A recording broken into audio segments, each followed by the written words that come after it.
Hello, I hope you can all hear me. Um, as you might have worked out there, we had a few technical difficulties, but I'm here. If you could pop in the chat that you can hear me, that would be great and it would calm my nerves. Um, I've been very much looking forward to this, as I always do. Terrible, terrible weather today in Devon, which is a real shame.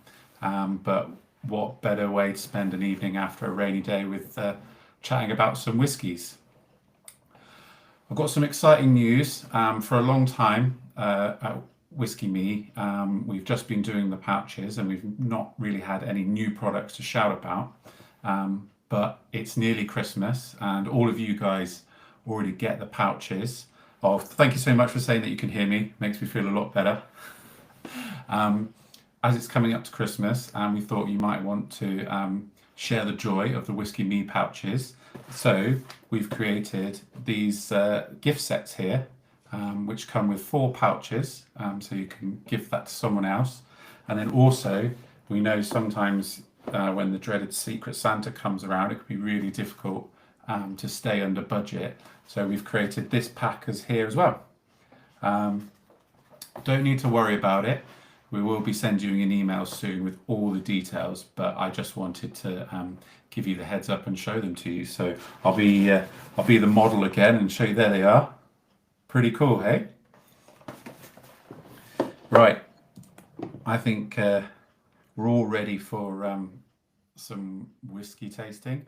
We're going to flip the coin again. So heads will be traditional and tails will be the explorer. Ah, cool. So it's the heads.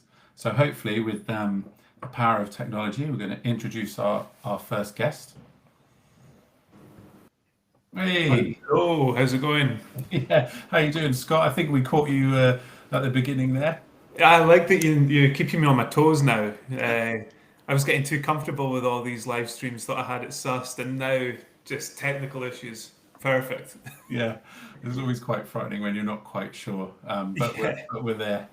Um, oh, Scott, so we've had you on before, so you're a friend of Whisky Me, um, indeed. but give us a little talk about what we're going to be trying this evening. Yeah, so the last time I was on, we were talking about Antiquary, which is our blended whiskey range. Um, but tonight we're going back to Tomatin itself, to Tomatin Distillery, and we're trying something from our sherry collection, which was released last year and is a lot of fun. So I think, on the whole, what Tomatin does really well is it produces a wonderful spirit, really light, fruity, delicate, but crucially quite complex. And that allows it to withstand maturation in a wide variety of casks. And you see that throughout our core range. So within our core range, you'll see bourbon, virgin oak, sherry, you'll see port, all sorts of things. But every so often, we get our hands on some. We used to always call them the weird and wonderful casks. You know, the casks you don't see very often, but you'd get your hands on them, mature in them, see what works, what doesn't work, and what does work, we would release as a limited edition. This style of cask that we're going to talk about tonight is not something we get in enough quantity for it to be a core range product. But for us at Tomatin, that doesn't mean that we shouldn't explore it and that we shouldn't work with it. We should just accept it for what it is and enjoy it in the moment. And with the sherry collection last year, we were able to bottle 3 whiskies that resemble that. So we had a 10-year-old Manzanilla edition, a 15-year-old Palo Cortado edition, and a 17-year-old Pedro Jimenez edition. And this, again, it's something that we've done in the past with the Quattro series back in 2015, I believe. This is exploring the idea that sherry isn't just one thing. I remember back in my early days of attending whiskey festivals, people would come up and say, I love sherry matured whiskey. And you would begin to have that conversation. Great, what type of sherry? And they'll go, sherry. I think a lot of time as whiskey drinkers, we consider sherry to be Oloroso sherry, that nutty, dry, fruity style. But sherry has so much more to offer than just one thing. It ranges everything from some of the driest wine in the world all the way to the sweetest wine in the world. And us as distillers can use those casks to create a wide variety of flavour.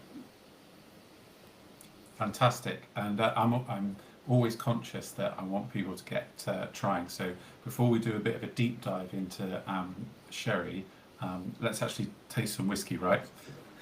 Cheers. So Yeah, take us through it. Yeah, so what I love about this whiskey here, take a wee taste myself. When we get into sherry and we get into the nuts and bolts of it, there's a lot that's quite similar to whiskey. You know, different production methods will have different flavors and different wines. Maturation has a huge impact. So it has a spectrum, as I said, all the way from really bone dry sherries right through to sweet. And when we talk about sweet, we're talking about Pedro Jimenez, which is Mhm. the sweetest natural wine in the world, 450 grams of residual sugar per litre, which put in perspective, Coca-Cola is 120. It's wild, it's off the charts. But But delicious, delicious. delicious, yeah. And I was actually at a dinner last week, and the Pedro Jimenez had been used in the dessert, so it can be used as an ingredient as much as it is a wine. It looks like castor oil when you pour it into your glass. But at the other end of the spectrum, we have the bone dry stuff, and that's where Fino and Manzanilla sit. And they're produced in a different way. They're produced with the Fino grape, as is Amontillado, as is Oloroso. But when the casks are filled, the wine is fortified at a lower strength, and that allows a layer of yeast to form within the cask. And this creates a barrier between the liquid and the air, and it creates what we call a biological maturation. And so that means that the wine is creating all the flavour. You're not getting the influence of the atmosphere like you would in an oxidative maturation like we have in whiskey.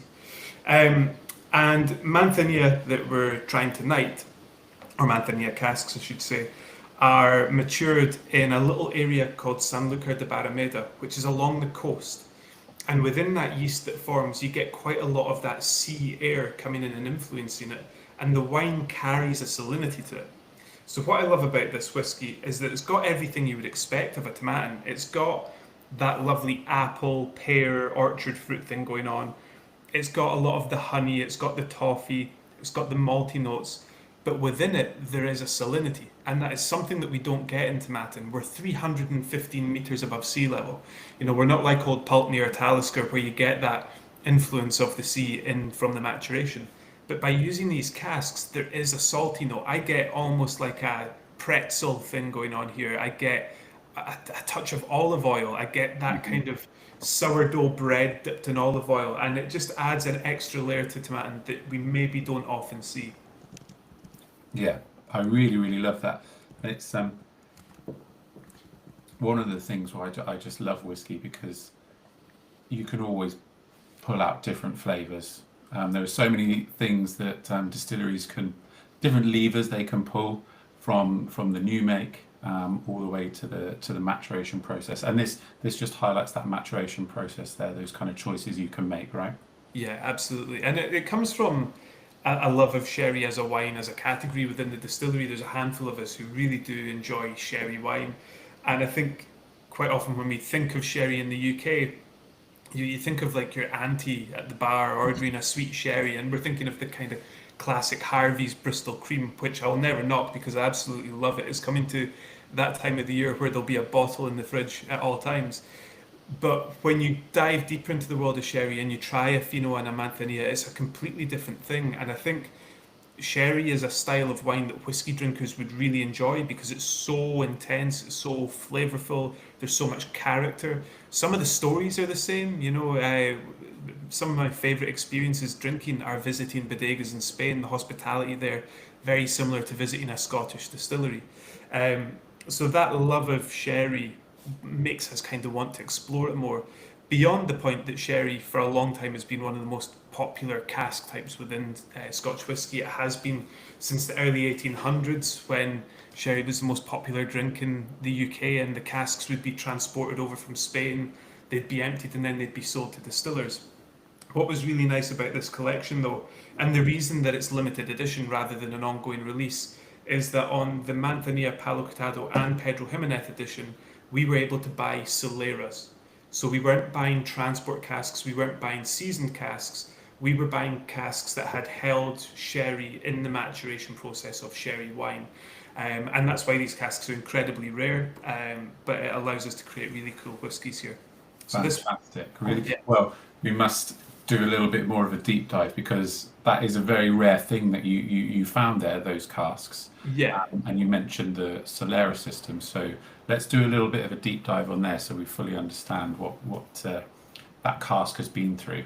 Yeah, so I think there's two things to talk about. I think first of all, when you hear sherry cask maturation, naturally you think that the whiskey's been matured in casks that have matured sherry, but that's not strictly the case, or not to the degree that you might think it is.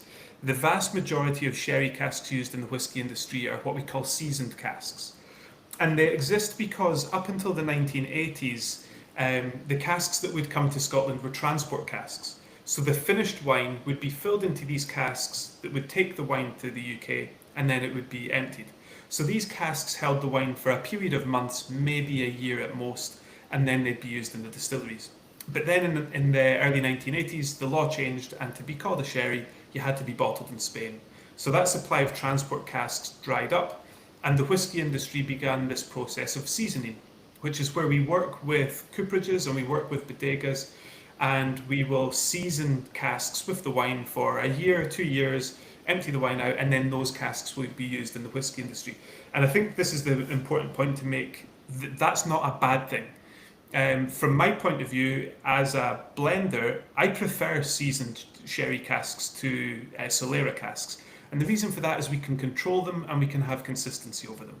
So I will work with a cooperage in Spain, and I will tell them the type of wood we want to use, how we want that to be heat treated, what type of sherry we want to go in it, for how long we want it to go in it, and then those casks will come to us. And when it comes to creating core range products like the Tomatin 12-year-old, the 12-year-old sherry cask, the 18-year-old, having this supply of consistent quality wood is really, really important. Out with that though, the true magic and where you capture some of these really once in a lifetime whiskies comes from the Solera casks. And these are the casks that have been used in the sherry production process in Spain. And the way that a Solera works is that new wine, very simply, picture a pyramid of casks. Now, in reality, it doesn't work like this. You'll have whole warehouses of the top layer, whole warehouses of the second layer, and the third layer. But if you picture in your head a pyramid of sherry casks, and at the top, the casks will be filled with new wine, and at the bottom, it will be the oldest wines.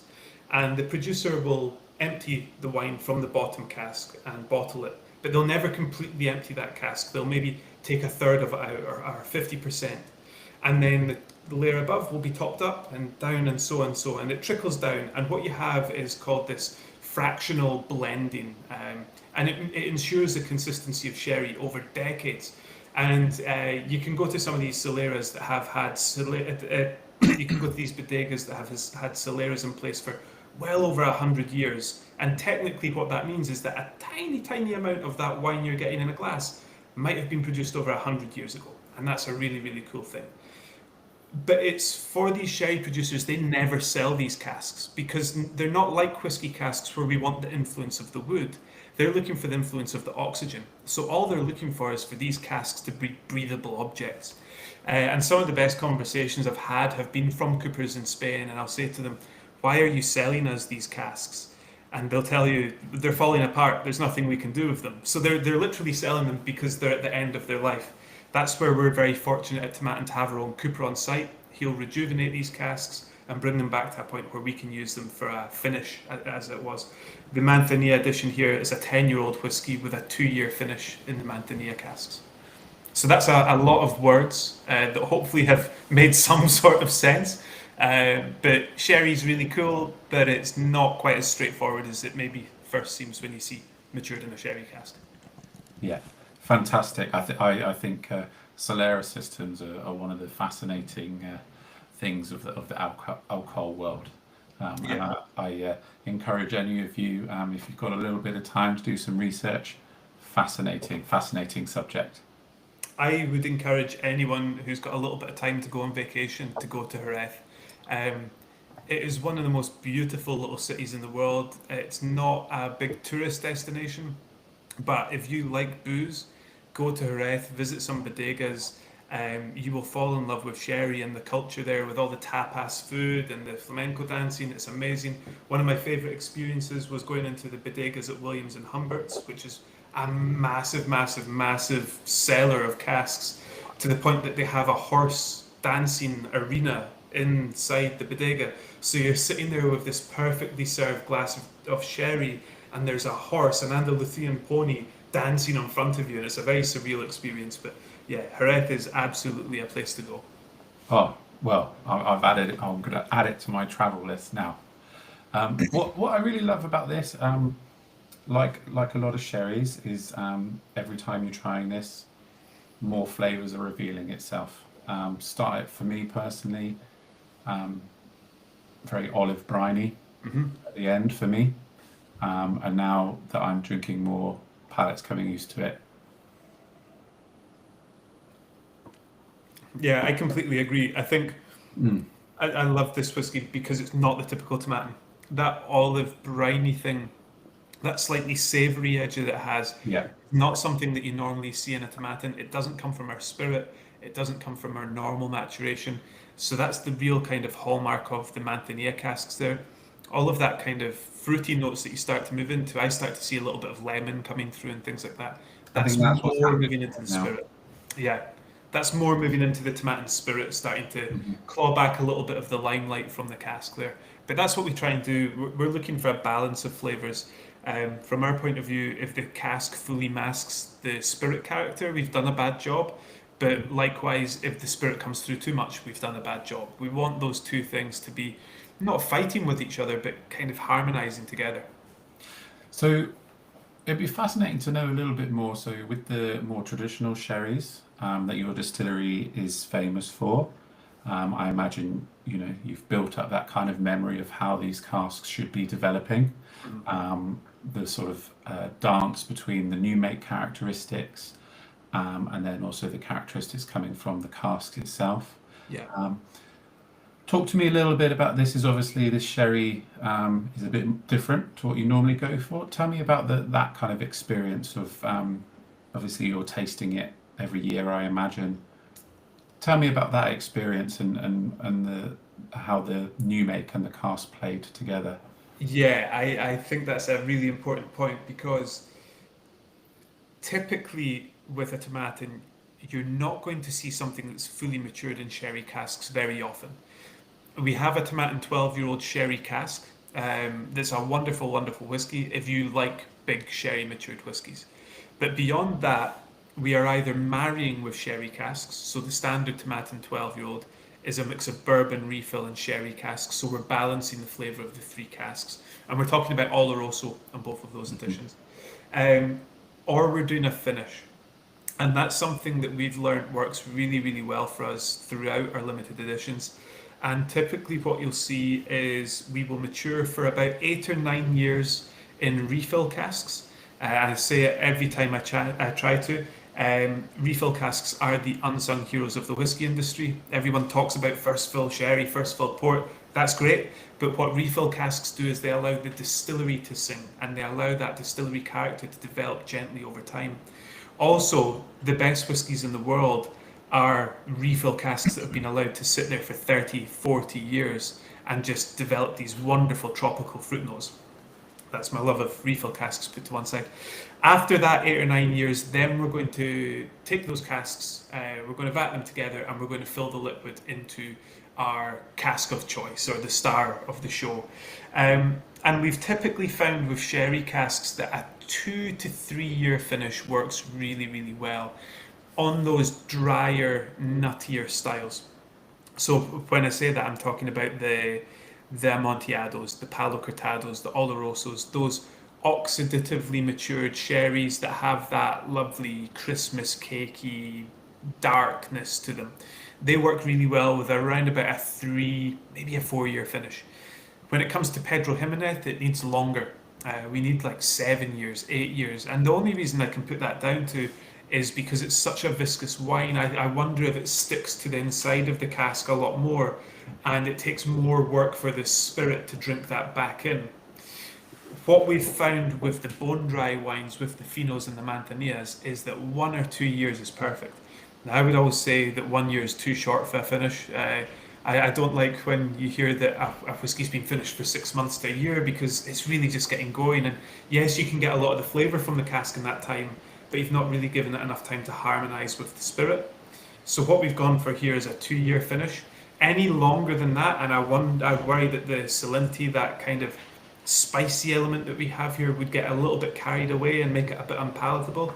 But I think at that 2 year mark, we've struck a lovely balance between the big, luscious fruits of Tomatin and that really quirky, olivey salinity of the Manzanilla sherry. I totally agree. Right, we've got two important questions that have come through. Number one, is it seals or dinosaurs in the decoration that's behind you? Both wrong. I do think they look like diplodocus, but they're actually elephants. There you go. So whoever asked that in the comments, the elephants, very good. And then you also mentioned that this isn't part of your core range. That's right. And so how many have been bottled with this one here? So with this one here, if I remember rightly, I should have looked at that before coming on. I'm sorry. No, all good. I think with this one, we got around about 10,000 bottles here. Okay. So it's on the larger end of limited editions for us. Normally, a limited edition from Tomatin's about 1,000 cases, so 6,000 bottles. But what I know about this one is that the Manzanilla we had more of at 10 years old. The Palo Cortado was around about 6,000 bottles, and then the PX was a lot less. There was only about 2,500 bottles of that. So over the three releases, we had 3,000 cases, but it lent more towards this. So that's the cool thing. It's a limited edition from last year, but you can still get your hands on it. It won't be around forever. We've not done any limited editions this year, so this is a nice thing to get a hold of. And very much one that stands out in a whiskey collection as well, I would say. Yeah, and it's a nice kind of, if you're going to a tasting or something like that, it's a great challenging whiskey. Yeah. For everyone that says I love sherry matured whiskey, put this on front of them and see what they think, because it's not your typical Oloroso. It's not a Glenfarclas, a Glendronach, a Macallan. It's not that thing. It's slightly different, but it is still a sherry matured whiskey, and it'll maybe raise a few eyebrows, which is always fun at that sort of event. Yeah, absolutely fantastic whiskey, and very much, I ask all of you, if you love whiskey, to go out and drink sherry as well, please. Yeah. Fascinating. Yeah, fascinating, and it will really help with your whiskey knowledge to try an Oloroso. It will always be kind of the big boy, Yeah. I would say. But And I yeah, would say flavour-wise as well, it's probably a great jumping on point for a whiskey drinker into the world of sherry. yeah, very much so. I know that we've had you on recently, but it'd be great to touch upon what you've got coming up. We're closer to Christmas, so maybe in the new year, Yeah. what you guys are working on, what we can get excited about. We're just about to release a Year of the Horse release, which is really cool. So it's something we've done a few times in the past for the Asian market, is the Chinese Lunar New Year, but they've been incredibly popular. So we've got a really cool Pedro Jimenez cask, and it was a Bota Gorda, and what that means is it was a big butt. Normally a sherry butt's about 500 litres, but this was 600 litres, and it's a really, really cool cask.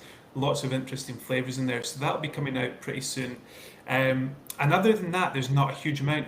We've released a couple of big nationwide products this year, the double cask 10-year-old.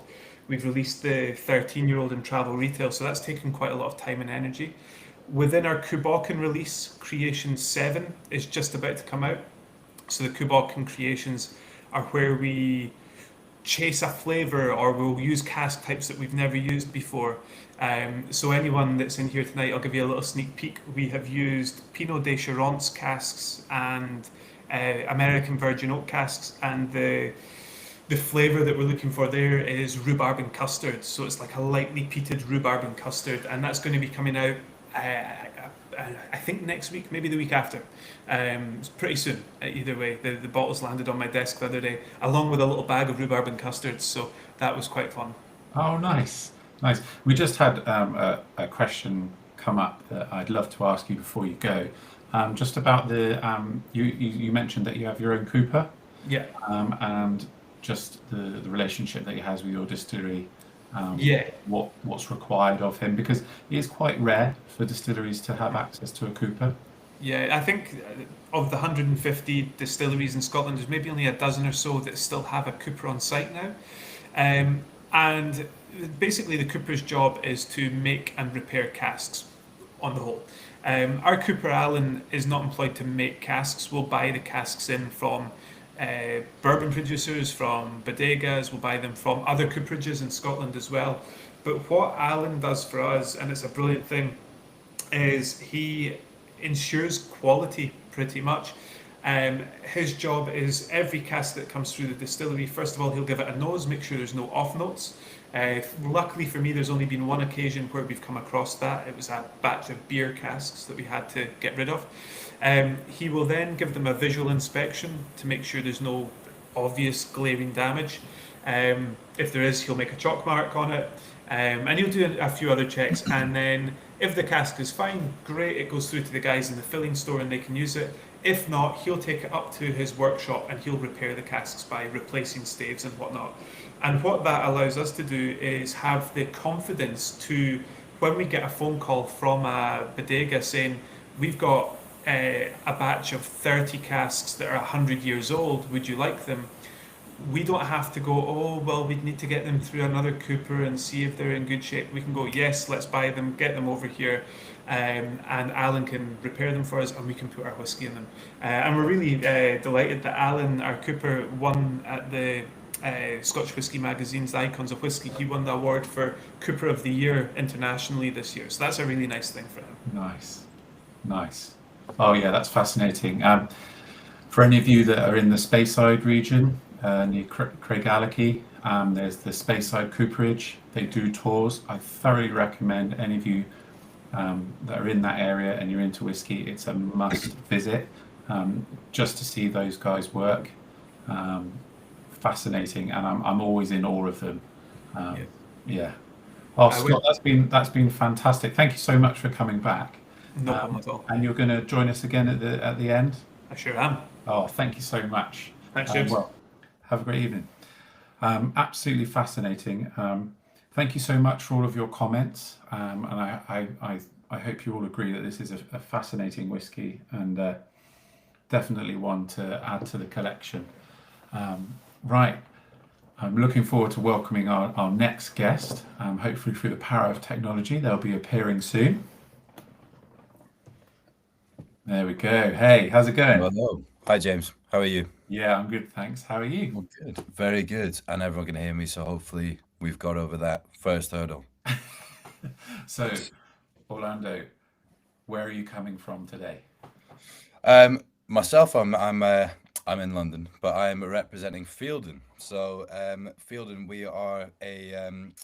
we're a regenerative farming whiskey, and everything about us is inherently English, despite my slight twang of an accent, which probably belies that I come from up north. But the what we're basically sampling today is our signature expression, so Fielden Rye whiskey, and we are 18 months old as a brand, so it's all very new, it's all very fresh, and we've been running around in all sorts of different directions, getting the word out, and that's what we're going to be tasting today. Yeah, fantastic. English whiskey is rapidly becoming a passion of mine because I find it's such an exciting area of whiskey at the moment. Before we do a bit of a deep dive, shall we? Let's try some whiskey actually.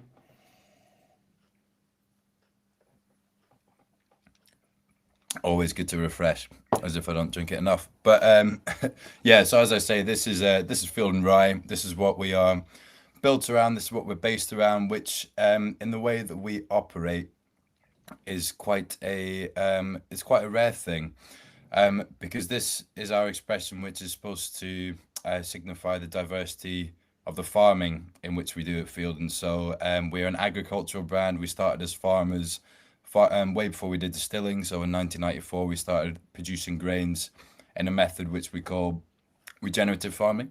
So absolutely chemical free It's all about restoring, maintaining, and improving soil health, at the same time as being able to produce flavoursome, gorgeous grains, which have incredible character. They have incredible abilities to impart flavour on whiskey, and we believe that everything starts from that position within the field, within the soil.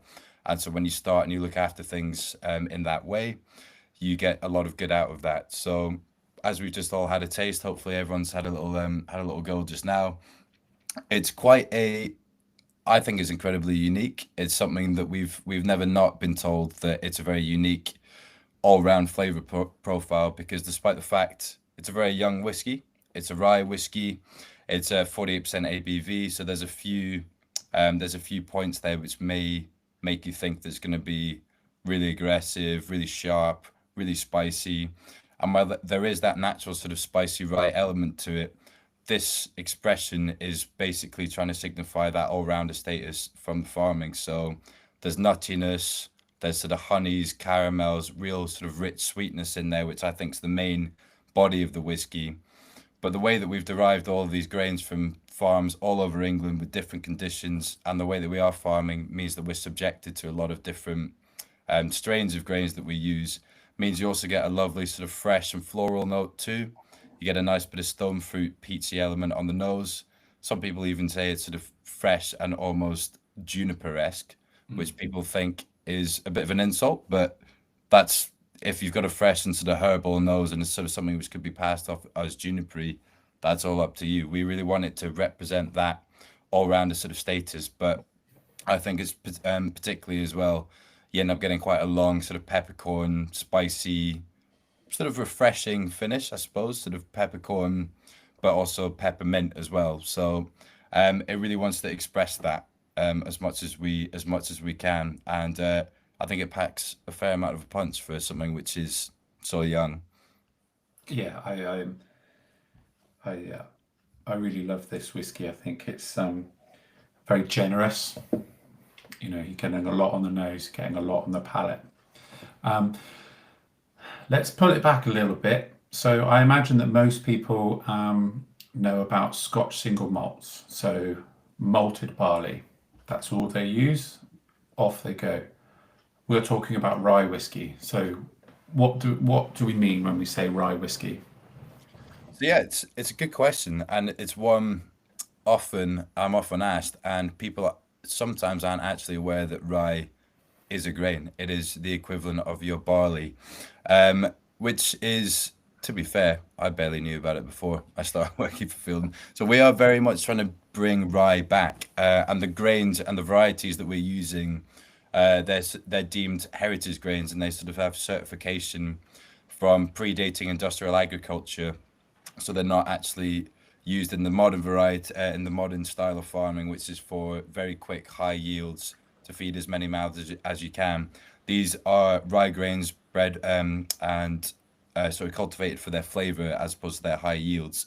So we use 70% rye in this particular expression, and 20% wheat and 10% barley as well. All of the barley is malted, all of the wheat is unmalted, and we have a sort of somewhat flexible proportion of rye which is unmalted to malted, but this current core batch is 75 unmalted to 25 malted of the rye.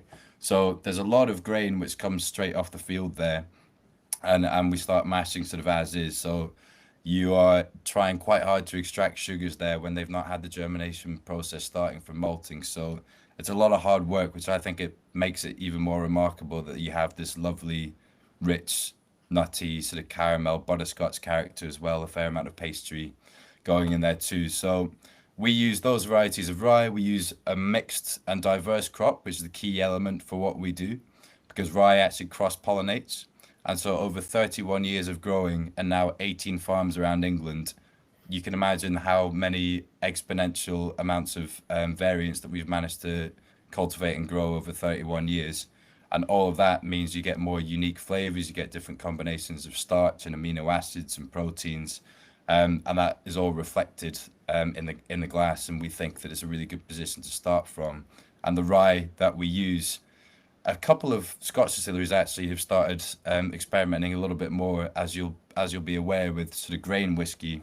which they obviously won't be able to bottle the single malt Scotch. But people who actually grow their own barley up in Scotland, which is very tough going, have used a bit of rye to be able to use it in 1 year, and then when they plant barley in the next year, they found that the soil is a lot more rich in nitrogen and carbon, because it's a very good sequester. So it takes nitrogen and carbon out of the atmosphere, enriches the soil. So when you plant something the next year, it's actually a lot easier, and you get a better yield from your barley, which is obviously what most of the guys up there are wanting to really sort of focus on. So that is our story with the rye. It's all come from Scandinavia, England, Northern Europe, and we sort of brought all those together to create our own sort of Fielden varieties. So that's our sort of rye story. Yeah, fantastic. And it's such a shame that I don't actually have the bottle in front of me, because you have the most gorgeous label. Oh, here we go. Fantastic. I thought just in case. I thought just in case that, because you'll be able to see our core bottle on the leaflet that everyone's got here. But this is our sort of newest release, and that's not just a plug. This is our newest release, which is a harvest edition. So a vintage, which obviously we sort of look to release, and we actually the year on the bottle denotes the year of the grains that we actually produced. So it's not necessarily about it when it went into cask, although that is. But this is also, you're able to see what I'm banging on about here is healthy soil, and this sort of logo there, you can just about make out these deep, strong and wide root networks, which is really key to regenerative agriculture, that you're allowing roots to go really deep, really wide and really resilient, meaning that you're able to deal with floods or disease or drought, which is obviously quite rare. But that is sort of that's what this logo represents. And then up above there, you can just about make out the sort of tall, strong grains, which are 7 foot tall in some instances of our rye. It grows really, really tall. And most people would imagine that would fall over, but because of these root networks, much like a sort of iceberg, you've got such far and deep-rooted, basically anchors with these roots, that you're able to sort of survive horrendous conditions, and they don't sort of just fall over immediately. So that's the sort of thinking behind the bottle there, as well as having a nice sort of sunset look to it as well, with that roundel, with that central roundel. So that's the story behind that. Yeah, I just think it's one of those lovely brand details on that logo, especially with everything that the company is about. And I think it's one of the most exciting things about English whiskey as a category, is that in England we're very good at growing all types of grains. Yeah, absolutely. It's people quite often ask, what if they're not as experienced in English whiskey, they ask, what is an English whiskey sort of taste profile? What's the house? What's not the house? What's the sort of character that you'd associate with English whiskey? And despite the fact there's obviously so few English whiskies around, although it's massively growing sort of year on year, but in the grand scheme of things, we obviously produce so minimal compared to Scotland, Japan, America. I would say there's no sort of discernible style, because people are using different grains, people are using different stills, people have the ability to experiment quite a lot. And I think we are essentially, I think we're one of the most experimental in terms of what we do to be able to produce Fielden, and particularly to be able to produce this signature expression, which takes a lot of work to be able to produce consistently year on year, because we are working with such an inherently random and wild product. We're at the mercy of all the elements, and we're combining harvests of a 4-year sort of rolling period. So the one that we're currently drinking has grains in there from 2019 to 2023. And as you can imagine, each year you have a different summer, you have a different sort of growing period, and then you'll get different varieties from that. So this bottle here, the 2020, is a sort of a way of showcasing and isolating 1 year of growing. But the core the core blend that we're drinking right now has to remain consistent. So that's what people know us for. But that's a very difficult thing when you've got such a shifting landscape beneath you. So yeah, it's a really exciting time for English whiskey, and as you say, sort of the ability to be quite creative at the moment. At the moment, yeah. Yes. It'd be interesting to see what comes down the line. What kind of casks are you mainly using for this whiskey? So for this whiskey, we'll always use a majority of American oak, and that's 70% new American oak. So we use a virgin cask there, which we want to be able to make. We basically want this to be able to round out and not be the super spicy, aggressive rye that you can sometimes associate with the Americas. So using new American oak gives you a little bit more of the caramel, the sort of vanillas, the sort of rich, sweet flavors there. 5% is used American oak, so refills, which has previously contained our own rye. And as Scott was mentioning before, big fan of those sort of casks. So that's we've got a little bit of that in there too. But then we've got a really interesting mix of a Sauterne, Ramandolo, Muscatel, and Madeira casks for the remaining 25%. It's always quite a loose amount. It's sort of quite a loose percentage that we get because you do have to adapt to the grains. So I always say that we're a bit of a reactive distillery. So there's no set formula year on year about how you produce. So this is your new make. These are the casks. Lock it in and get it done. We have to react because the grains may be very different year on year, coming from all these different farms, and we continue to expand and do more and more farming and work with more partners each year. So you just increase your diversity, which makes the job that Chico, our whiskey maker, has even more difficult. So it's sort of hats off to him. But yeah, he's from a cooperage background in Portugal, and so he's always had a very sort of keen eye on using some quite interesting casks, and some of our more limited releases are some really funky and different things. But there's pretty much always Sauterne present. That's his big one. It's got a really nice relationship with the rye because it adds a level of spice and it enhances the spice, but not in a aggressive red chili or sort of really far too sort of punchy way. It's a bit more of a softer cinnamony, cardamony style of spice. So Sauterne will always be there, and yeah, Muscatel. So dipping into our sort of sherries there, and a bit of Madeira to go back to his homeland as well. So that's what makes up what we're drinking just now. Yeah. Oh, fantastic.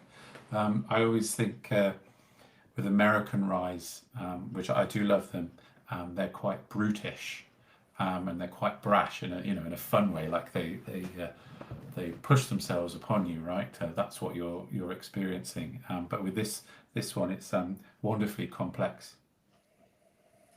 We think that is all stemming from, as you say, one dimensional is possibly the wrong word, but some, as you know, as you say, sort of American rise, punchy, kind of, you know what you're getting, and the way that we've developed this, and it's all the simple reason is just the massively mixed sort of crop that we have, and all those different grain recipes that we use. So we create a library of flavors is the sort of term that we use, because you have to do different sort of mashes, you have to use different sort of yeasts, and you end up having a lot of different things which all get married together. This is always married for at least 90 days to be able to then, achieve that flavor. But 1 year, one batch, you'll have to use more of the Sauternes, the Sauterne fills possibly, and maybe one next year, a bit more of the American oak, for example. So it's very much trying to make sure that a young rye whiskey, which, as Scott also mentioned before, we don't want to mask completely by the cask. It's trying to showcase that you can develop some amazing flavors despite the fact it's young, and it's just all that is from a variety of amazing flavorsome grains. Yeah, fantastic. What can we look forward to from you guys going forward into the new year? You've already mentioned the special release that you very kind enough to show us this evening, which is really exciting. Yeah, so we've got that which has just come out now, and that is obviously part of an ongoing series. So come August, September, we'll release our Harvest 2021.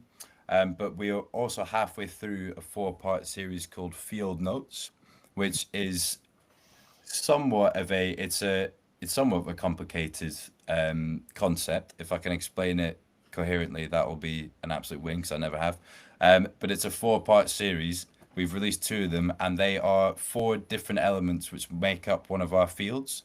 and different sort of parts of the field which have different characteristics which you can sort of associate with the whiskey. So the first one was called Hedgerow, very important to the diversity of a field in terms of harnessing wildlife, animal wildlife, as well as berries, brambles, sloes, damsons, etc. So that whiskey is reflective of that sort of character. So it's a vintage port barrique, and it's incredibly jammy, creamy, cinnamony, a real sort of armchair fire sort of whiskey, Christmas whiskey. The next one was called Hazy Bough, which is about celebrating the wildflowers, the weeds, everything which grows in amongst our grains, sort of thistles and clover, etc. That grows in amongst our grains, which most people consider pests, but again, they're very important to the ecosystem, to the wildlife, and also provide nitrogen to the soil when they decay, when they aren't able to compete with our grains. So we've released that, which is a Hungarian Tokai cask, which is amazing. It's sort of it's like a sort of almondy sort of pastry, but lemon meringue pie. It's very refreshing, very floral, very sort of desserty. So we've got the next of that series to come up, which is celebrating the earth and the soil, which is going to be a little bit more typical to the American rye that we mentioned before. It's spicy, peppercorny, and sort of really sort of strong, and will really hit you there. And that's what is going to come up in the most sort of immediate future, because we have just basically got our core, and then these two guys, which are sort of more are our more limited releases as we go. So that's what the whiskey, which is going to be coming out. But we are in the position of trying to find a new home in terms of our distilling operations as well, and that is basically at any drop of a hat, we'll be able to announce where we will be finding a bit more of a permanent home, because we are, as you've mentioned here, sort of nomadic distillers at the moment. So using different distilling partners, mainly Adnams, just for clarity for everyone who may be wondering there. Mainly Adnams and a partner of ours up in Luton as well called AMD. So we're basically looking for a permanent home, but at the moment, because we have our focus so heavily on the grain and the farming output, we're very happy to work with different distilleries who have different stills, different techniques. We're all about variety and variation. So being able to work with these different partners, as long as we're happy with what the product which is going in, i.e. the grain, we're very happy to work with these guys, and Chico oversees it all. So that's sort of that's the way that we're going at the moment. So hopefully we've got a real big announcement to make in the early part of next year. Yeah. Oh, nice. Exciting, right? Nervous, but exciting. Very nervous, but exciting more so. Yeah. Oh, thank you so much. And you'll be joining us again in a minute. Absolutely. Fantastic. Oh, thank you so much for your time. Thank you, And James. I'll see you in a bit. Cheers. Oh, wasn't that fascinating? It feels like this evening all about highlighting choices. So the choices to use certain grains, be it rye, and then the ramifications that has, or the choices of using a slightly different sherry finish at the end. These are all things that these distilleries, these choices that they make, ultimately changes the product in your glass. And I've loved talking to both of these guys today. What a fascinating industry whiskey is. So hopefully, with the power of technology, we're going to bring everyone back. Look at that. Hello. How are we doing? Hello. So, Scott, what do you think about the Fielden rye? Yeah, I love it. I have a bit of a love-hate relationship with rye whiskey. In that every time I see a bottle, I think, oh, it's going to kind of what you said, James, that brutish kind of American style. It's going to be quite sharp. It's going to be feisty. It's going to be spicy. But sometimes I love that. Other times you get a bottle and you think this is cocktail fodder. So you're never sure. I'm never sure what to expect. But this is just lovely and creamy and chocolatey and soft. And there's a lot more complexity in there than my kind of preconception about rye whiskey allows me to think of. So I really enjoyed drinking that. I'm curious, Orlando, about the production process of rye whiskey, what are some of the challenges? I've heard distillers say before that when it comes to mashing, it can be an absolute headache. It's quite sticky and stuff. Exactly that. It's there's so many challenges which make Fielden almost inconceivable that we've actually got bottles of whiskey on the shelf because of the farming and bringing that all together, and you've got such a different sort of variety of grains, and the rye grains themselves are quite big, and we do a lot of our distilling on the grain.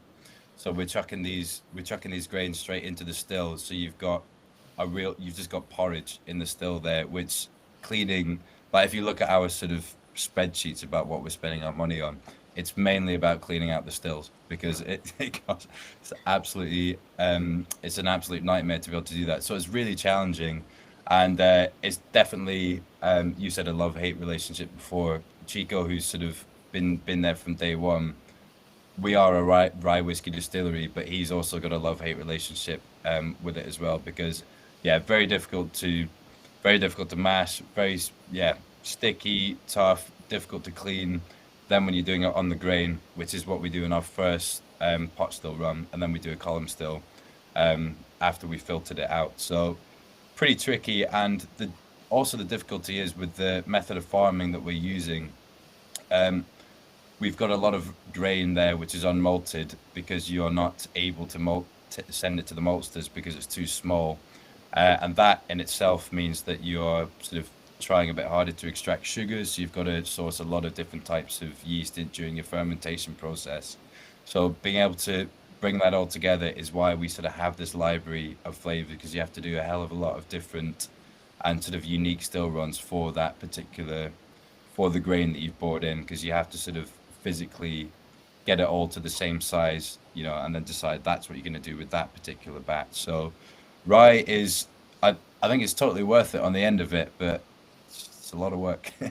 It's a lot of work, which thank God I don't do, and I get to take credit for it. So yeah, there's a lot of challenges, but it's definitely worth it, and for what it has and what it does to the soil, I think is sort of why we do it. And Orlando, what do you think about this fantastic Scotch whiskey that's been matured in an unusual sherry cask? Yeah, I mean, it's as you say, it's sort of something which is so sort of off the beaten track for sort of what I'd usually associate with your sort of house character. And it's really interesting that you mentioned as well about refills allowing the distillate and the spirit to come through. And I think I really get that with this. And we've taken a sort of similar approach where you don't want the cask to mash too much of what the spirit is actually offering. And I feel like you can really get that with this particular, with your Manzanilla sherry here. And because it's so, yeah, it's so sort of fresh and sort of floral and sort of verdant. You say there's a lot of that sort of green appley element to it, which we've said, which has been mentioned just here. And it's absolutely delightful, because we had one before, and it was something which I was pretty unaware of, was Manzanilla sort of sherry finishes or sherry casks, and we had it, and it had such an amazing relationship with ours, which is a rye, which is completely different. So to be able to have that sort of lovely toasty, oaky, smoky note that you'd more associate with it, I think is a really perfect sort of balance. And as you said, I think you mentioned the sort of balance of it makes it a real sort of easy drinker, while it's such a sort of unique thing to be able to have done. So yeah, it's just so easy going, and that's I think quite nice for something which is a bit of a limited release. Yeah, fantastic. Well, traditionally, I ask what we're excited about in the whiskey industry going forward. But Scott, I've already asked you that quite recently. So I'd love for you to sort of talk to me about your thoughts about Scotch whiskey and the sort of plucky younger brother that is English whiskey, and that relationship going forward. Do you know, it's a funny thing. There was the whole thing recently about the definition of English whiskey, and the Scotch whiskey boards kind of getting their backs up about what an English whiskey is, and it just comes back down to my overall approach. Is live and let live. You know, there's people doing really fun things. And I think one of the great things about Scotch whisky is that it's so heavily regulated. And I know a lot of whisky fans will not like hearing me saying that. There's still so much room within what Scotch whisky is to play that I don't think those regulations need to change. And I think they guide us in a way that ensures the kind of traditions and heritage of the industry stay on an equal footing with the idea of experimentation and things like that. But I think while Scotch whisky is doing that traditional thing and will, for a long time, hopefully, continue to be the big boy in the world, why not let other people come and have fun and play and challenge what whisky can be and learn from that as well? And it's like Orlando said, there's a couple of distilleries in Scotland now making rye whiskies. And sadly, they have to call it single grain Scotch whisky because we can't change that terminology. I don't like that because rye whisky was produced in Scotland a long, long time ago as well. So I think, from my point of view, Scotch whisky is always going to be its own thing. It shouldn't have a controlling stake in what English whisky is or what Irish whisky is or what American whisky is. And we should let everyone else come on and have some fun and join us at whisky shows and have a beer together, and rather than being at each other's throats. Nice. And Orlando, apart from hopefully announcing a new distillery site for you, what are you excited for the whisky industry going forward? I mean, it's always about experimentation for us, and the phrase cocktail fodder was actually mentioned before, but but we are very much having a bit of a drive at the moment to show that whiskey is actually more of a sort of food pairing than people really give it credit for. So my sort of quite specific thing that I'm excited for is for whiskey to sort of approach a different demographic. I think the power of social media and foodies, bloggers, all these sort of things is so powerful these days. And if you're able to sort of get in front of people who are sort of so driven by that sort of style of hospitality, that's where I think whiskey can go, because it's not really managed to get a dent in there so much at the moment. But we're very focused by talking about our heritage and where we come from, what we stand for with our farming. So I think the whiskey is now becoming a little bit more approachable to a younger demographic and a bit more of a wide sort of mixture of people, that it can be seen a lot more in sort of food driven settings. And we work with like lots of sort of small independent cafes who have a tiny spirit selection. So I think that whiskey is globally so massive already, and it has been for so many hundreds of years, but in quite a lot of the sense that it's been on a shelf, being able to have a dram in front of an armchair, like I mentioned before. But I think there's such a massive gap in the market, and there's such a scope for us all to be able to get with restaurants, with sort of small little different independent places, be able to have places which really tell your story a little bit more. And that's very much what we are driving. We're trying to drive ourselves. And I think it's just the ability to approach a wider market and different people in a slightly more sort of modern way, with the way that we sort of have our language about our whiskey, and hopefully everyone else's whiskey too. Nice. Oh, well, I've loved this evening. Thank you so much to both of you. I hope you've had a nice time, and I'm going to say goodbye to you both now, and then I'm going to close this session up. So thank you both. Thank you.